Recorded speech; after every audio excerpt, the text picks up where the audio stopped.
All right, ready to dive deep. We're tackling Adi Shankaracharya today, and judging by the stack of articles you sent, you're not here for just the Shankaracharya 101, right? Sounds like our listener wants to understand why this philosopher, from centuries past, still matters today. And trust me, with Shankaracharya, the reasons are plenty. Hit me with them. We've got his biography, deep dives on his teachings, even some comparisons to modern thinkers, so much to unpack. The best starting point is always the man himself. Shankaracharya, born in what's now Kerala, lived a short but incredibly impactful life. Yeah. Gone by 32. 32, that's unbelievably young. Hard to imagine accomplishing even a fraction of what he did in such a short time. And what he did was remarkable. By 32, he'd traveled extensively, debated leading scholars, and written volumes of groundbreaking philosophy, thousands of pages. All before an age, most people are figuring out their career path. And we're not talking about easy travel here. This was traversing India on foot, from Kerala to the Himalayas. Travel back then. No high-speed trains or planes. This was a journey of physical and mental endurance, fueled by his desire to revitalize a spiritual tradition. That's a good point. Can't discuss Shankaracharya without the context of India during his time. Buddhism and Jainism were on the rise, right? But he's credited with helping reestablish Sanatana Dharma, what we now call Hinduism. It was a fascinating time in India's spiritual landscape. Imagine this vibrant marketplace of ideas, different schools of thought vying for prominence. Sanatana Dharma, with its ancient roots, was facing stiff competition from Buddhism, with its focus on personal enlightenment, and Jainism and its strict adherence to nonviolence. Shankaracharya stepped into this arena not to dismantle these faiths, but to unify. To unify, that's a different approach to religious discourse, which, let's face it, often gets divisive. He was revolutionary in that sense. He chose inclusivity. He didn't engage in us versus them, but instead advocated for harmony between different Hindu schools of thought. So how did he actually go about breathing new life into Sanatana Dharma amidst all this? It was a powerful mix of intellect and charisma.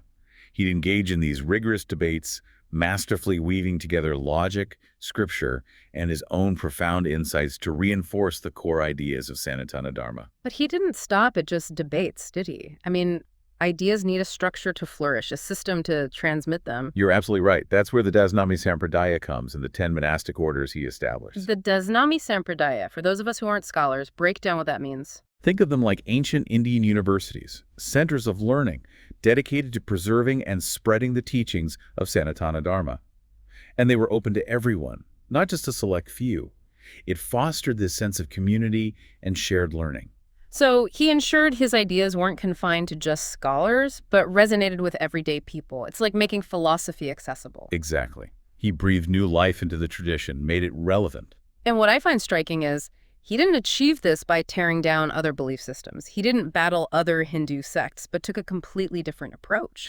His approach was refreshing. He advocated for recognizing the harmony between these different schools of thought. He embraced the diversity within Hinduism, didn't shy away from it. And this wasn't just talk. He put this philosophy into practice, right? Like with those multi-deity temple complexes. Those have always intrigued me. Absolutely. Imagine this. You're walking through a temple complex, and you encounter a shrine dedicated to Shiva, then another to Vishnu. Further down, a beautiful shrine to Lakshmi. Not about choosing one, but recognizing their interconnectedness, different facets of the same divine reality. It's like saying all paths, all expressions of faith lead to the same source. That emphasis on unity amidst diversity feels incredibly relevant, even today.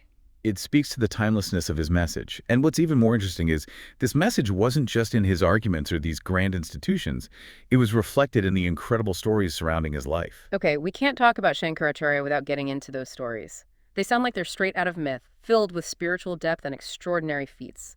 Like the story about his promise to his mother. It's a powerful anecdote that reveals a lot about the man behind the philosophy.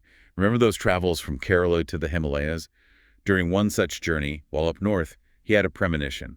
He sensed his mother, back in Kerala, was nearing death. And this wasn't just any journey, right? He was a renunciate, someone who dedicated his life to spiritual pursuits, detached from worldly possessions and obligations.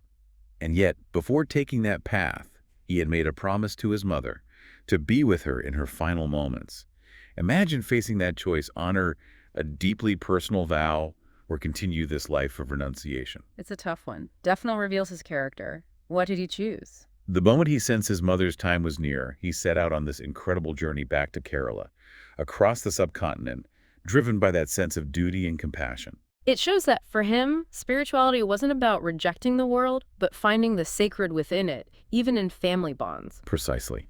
And that brings us to another fascinating aspect of Shankaracharya, his understanding of the subtler dimensions of existence. It wasn't just intellectual. His life was full of encounters, experiences that suggest a deep connection to the mystical. Okay, yeah, we have to talk about that other story, the one that almost sounds supernatural, the dead king story. How does that fit in? This one goes deep into Hindu philosophy, specifically the concept of prana, the vital life force. Prana. Maybe unpack that a bit before we get into the story itself. Of course. In Hindu thought, prana isn't just breathing, although that's one way it shows up. It's a more subtle energy that flows through us, the animating force behind our thoughts, emotions, actions. And this prana expresses itself in 5 distinct ways, each with its own role, like instruments in an orchestra, working together to create the symphony of life. There's more to us than we realize, huh? Exactly. And the idea is, when we die, these pranas don't just disappear instantly, they withdraw gradually. The story goes that Shankaracharya, with his deep understanding of these energies, could even consciously manipulate them. It's said that he actually entered the body of this deceased king to continue a philosophical debate. He could transfer his consciousness. That's wild. That's what the story claims. Now, whether you take this literally or metaphorically is up to you. What's important is the point it conveys. Shankaracharya's mastery over these subtle aspects of existence. This wasn't just theory for him, it was his reality. Hearing these stories really brings Shankaracharya to life. Not just some name in a book, but someone who walked the walk. But let's get into those teachings themselves. He's probably best known for his contribution to Advaita Vedanta, often translated as non-dualism, right? Exactly. And it has huge implications for how we understand ourselves, the world, our whole journey through life. Break it down for us. What is Advaita Vedanta, and why should it matter to anyone listening? At its core, Advaita Vedanta says there's no fundamental separation between our own individual consciousness, our Atman, and the universal consciousness, Brahman. It's the realization that deep down, beneath our individual identities, we're all connected, part of this single unified reality. Think of a vast ocean. On the surface, you see waves, each one seeming separate, but deep down, they're all part of the same ocean. So, we're all waves on the ocean of existence, each wave unique, but still coming from that same source. What a beautiful way to put it. We get so caught up in the illusion of separateness, but Advaita Vedanta urges us to look deeper, to recognize that underlying unity. That's such a powerful image. We're all connected beneath the surface. But this isn't just some abstract idea, is it? How does understanding this non-duality actually play out in our lives? You're right, it's not just theoretical. It has a real impact on how we live. Yeah. When we start to grasp this non-duality, see ourselves and others, it challenges that ego-driven worldview. The me versus them starts to dissolve. Greater compassion, empathy, interconnectedness naturally arise. So we start realizing we're all in this together, part of one big cosmic dance. Exactly. And this realization has ripple effects. If we're all connected, our actions matter, not just for us, but for the whole. It brings a sense of responsibility, not just for ourselves, but for each other, for the planet. It makes me think about how Shankaracharya stressed pursuing knowledge as a path to liberation. What did he mean by knowledge? How does that connect to this non-duality? For him, knowledge wasn't just about facts or scriptures. It ran deeper than that.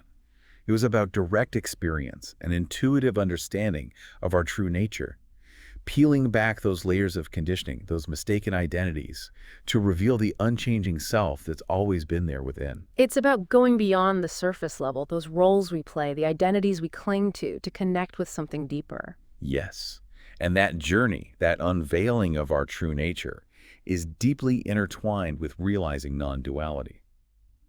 As we let go of that illusion of separation, we begin to experience the interconnectedness, the unity that's behind all these different experiences. You know, it's amazing how these ideas, from centuries ago, seem to resonate with some concepts emerging in modern science and philosophy today. Like when physicists talk about a unified field of energy, or how ecologists stress the interconnectedness of living systems. It's remarkable, isn't it? Shankaracharya, rooted in ancient wisdom, seems to have foreshadowed these groundbreaking discoveries, talking about the unity of creator and creation, That resonates with modern physics, this idea of a unified field underlying everything in the cosmos. Makes you wonder, does knowledge move in a straight line, always progressing, or is it more cyclical, ancient wisdom coming back around, showing up in new ways? Now, that's a question worth pondering, and it speaks to how these ideas endure. They transcend time, cultural boundaries. But Shankaracharya didn't just keep these ideas in those philosophical treatises, he also expressed them in those devotional hymns, the stotras, making them accessible to everyone. Yes, the stotras. Tell us more about those. What was their role in his teachings? These were more than just temple songs. They were powerful tools for contemplation, for spiritual practice. They weave profound concepts with imagery, with heartfelt devotion. They're potent. Take the Nirvana Shatakam. That stotra delves into the nature of liberation, guiding the listener to recognize their true self. Beyond the limits of the body, the fluctuating mind, this ever-changing world. It's like a roadmap to experiencing that non-dual reality we've been discussing. Exactly. It dismantles the illusion of separateness, verse by verse, leading to that place of peace, of interconnectedness. And what about Bhaja Govindam? There's something about that chant. It's both calming and energizing. What's the message there? Bhaja Govindam is a call to awaken. Seek enlightenment regardless of your path. It's a beautiful expression of Shankaracharya's belief that the destination is more important than the specific route you take. A life of asceticism, or one embracing the world. The ultimate goal is the same: realize your true nature. A good reminder that the journey is personal, full of its own twists and turns, but ultimately it leads back to that unity, that we are not separate. And realizing that can transform not just our own lives, but the world around us. Well, we have covered a lot of ground today, from Shankaracharya's incredible life, those mystical stories, to his core teachings. And it's clear his influence reaches far beyond ancient India, this vision of unity, of interconnectedness, incredibly relevant today, even essential in a world that often feels so fragmented. His message: Advaita Vedanta, this non-duality. It's an invitation to look deeper, to see the thread that connects us all. It can bridge divides, foster compassion, understanding, inspire a world where we're more in harmony, more connected. It's quite a legacy, one that continues to inspire, to challenge us. As we wrap up our deep dive today, it leaves us with something to think about. What if Shankaracharya's way of unifying different viewpoints within a religion? What if we applied that on a global scale? How would that change our approach to the challenges we face today? Could these teachings on unity, on understanding, be a key to bridging the divides in our world right now? A path worth exploring, definitely worth thinking about. Until next time, keep diving deep.